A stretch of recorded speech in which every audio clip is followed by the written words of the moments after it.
في الفيديو اللي سبق شفتوا معايا فاش مشيت تقديت لهاد الكيكه هذه اللي هي كيكه الهبه. ودابا غادي نشارك معكم الطريقه. غتحتاجوا فيها هنايا اما الشونتي اما لاموس. انا كنحتاج الموس هي اللي كنخدم بها، كتجيني بنينه.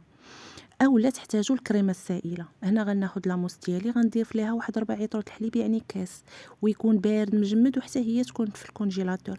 صافي غادي نطلعها تطلع واحد شويه، صافي ماشي تطلع يعني طلعي واحد شويه. صافي وغنزيد ليها هنا الجبن، زيدوا اللي بغيتو، زيدوا الماسكاربون، زيدوا ياغورت على شكل جبن، زيدوا هاد انا درت جبن ديال الطاسه اللي معروف، ولكن يكون طبيعي البنات ماشي داك المالح، يكون لي مسوس.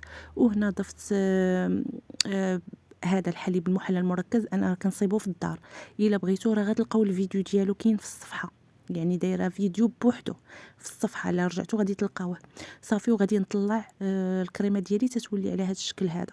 هنايا هو كيتخدم بحال هكا في طاوه ديال الزاج. انا الطاوات اللي عندي ديال الزاج ما عاليينش، قصيره شويه. صافي اضطريت انني نديرها في هذا المول هذا. الكيكه اللي وجدت معكم في الفيديو اللي سبق قطعتها طريفات هكا ودرتها في، يعني درتها في هي الاولى كطبقه اولى، وغادي نسقيها بالحليب بالشوكولا. هي الحليب عادي بارد، زدت فيه داك الكاكاو بالسكر، يعني ماشي الكاكاو المر، الكاكاو بالسكر. صافي وسقيت بها.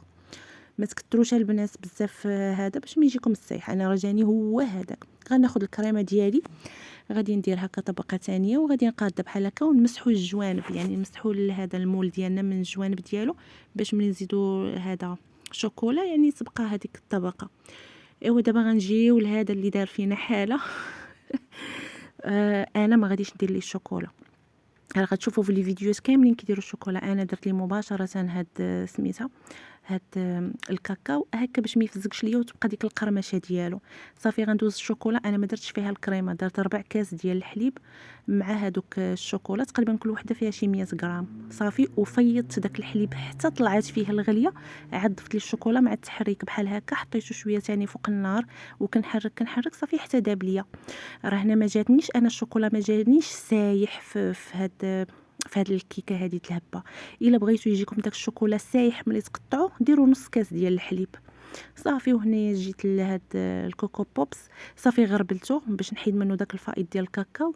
صافي وزدته من الفوق ودخلتها للثلاجه هكا باش تشد شويه تقبض في راسها. صافي وخرجتها. وهذا هو الشكل ديالها النهائي.